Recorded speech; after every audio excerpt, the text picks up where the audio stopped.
Everyone knows that the Earth has a long history, and we can also know from fossils that there have been many incredible giant animals. For example, the giant dragonfly we talked about last time is the largest flying insect that has ever appeared on the Earth. This time we are going to talk about the largest bird in history. Category: Pseudodontius sandersi, larger than the wandering albatross we know today. Before the show starts, please don't forget to subscribe, share and leave a message, and please also turn on the little bell. The largest flying bird known to ever have lived has now been revealed, an extinct giant with a wingspan more than twice the size of the largest living flying bird, researchers say. These findings exceed some predictions for the largest size possible for flying birds, scientists added. The new species, Pelagornis sandersi, had an estimated wingspan of 20 to 24 feet, 6.1 to 7.3 meters, when its feathers are included.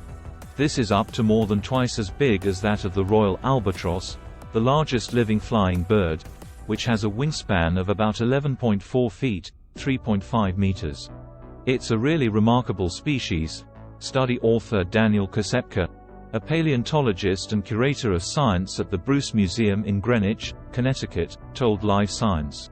It really pushes the limits of how big we think flying birds can get.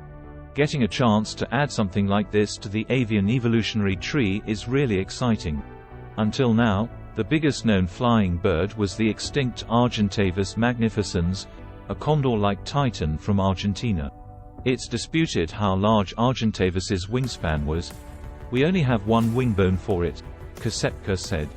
We think the wingspan of Argentavis's skeleton was a bit under 4 meters, 13.1 feet, while the skeletal wingspan of P. sandersi was about 5.2 meters, 17 feet.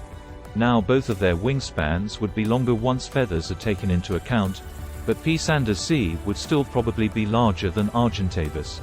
The fossil was first unearthed in 1983 near Charleston, South Carolina, when construction workers began excavations for a new terminal at the Charleston International Airport.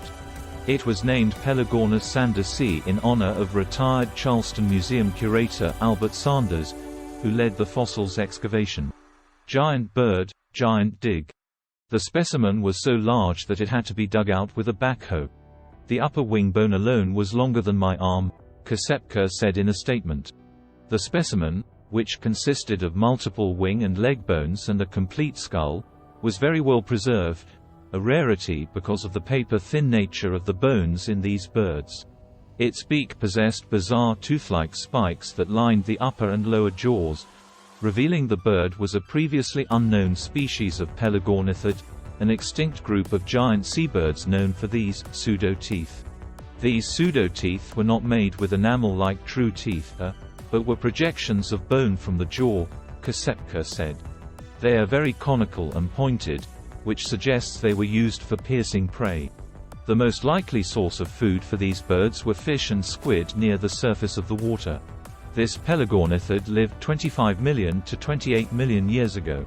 During this time, global temperatures were substantially warmer than they are today, and sea levels were higher, since there was less ice at the poles, Kosepka said. Charleston, where this fossil was found, is a lovely city today, but back then it was completely underwater. Pelagornithids lived all over the globe for tens of millions of years, but vanished just 3 million years ago, and paleontologists remain uncertain as to why.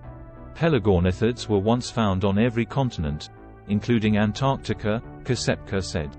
Pelagornithids were like creatures out of a fantasy novel.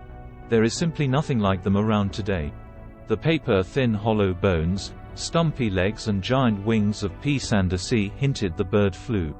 However, its size exceeded what some models suggest were the theoretical limits for flying birds. Could P. sandersi fly? To find out how P. sandersi could take off and stay aloft despite its giant size, Kosepka fed data about the bird's mass, wingspan and wing shape into a computer program designed to predict flight performance. The researchers estimated the bird weighed from 48.2 to 88.4 pounds, 21.9 to 40.1 kilograms.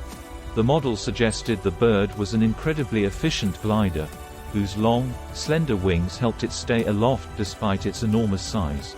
It was probably too big to take off simply by flapping its wings and launching itself into the air from a standstill. Instead, like Argentavis, P. sandersi may have gotten off the ground by running downhill into a headwind or taking advantage of air gusts to get aloft, much like a hang glider. Pelagornis sandersi could have traveled for extreme distances while crossing ocean waters in search of prey, Kasepka said in a statement. That's important in the ocean, where food is patchy. By riding on air currents that rise up from the ocean's surface, P. sandersi was able to soar over the ocean without flapping its wings. Once P. sandersi reached adulthood, it may have been able to live flying over the ocean for most of the year, coming back to land only to nest, flying for thousands of kilometers over the course of the year, Kasepka said. It probably landed on islands or remote areas where they could avoid predators when they nested. Unusually, it's quite likely it had to molt all its flight feathers at the same time, Kasepka said. Flight feathers need to get molted once they no longer become flightworthy, and the bigger they get, the longer they take to grow back. To deal with this problem, they may have done what birds known as grebes do nowadays, and shed all their flight feathers simultaneously. At the size they reached, it's very difficult to do anything else, Kasepka said.